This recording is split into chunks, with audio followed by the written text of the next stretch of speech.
কোরআনকে বুঝতে কোরআনকে জানতে চলো শিখি আরবি ভাষা। জীবনকে সাজাতে জীবনকে রাঙাতে কোরআনই হলো সঠিক দিশা। কোরআনকে বুঝতে কোরআনকে জানতে চলো শিখি আরবি ভাষা।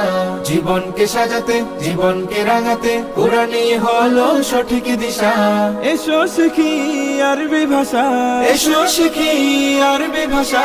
সহজ সরল ছন্দ সুরে تاء ثاء جيم حاء خاء دال ذال راء زاء سين شين صاد ضاد طاء ظاء عين غين فاء قاف كاف لام ميم نون هاء واو ياء هذه حروف الهجاء ألف باء تاء ثاء جيم حاء خاء دال ذال راء زاء سين شين صاد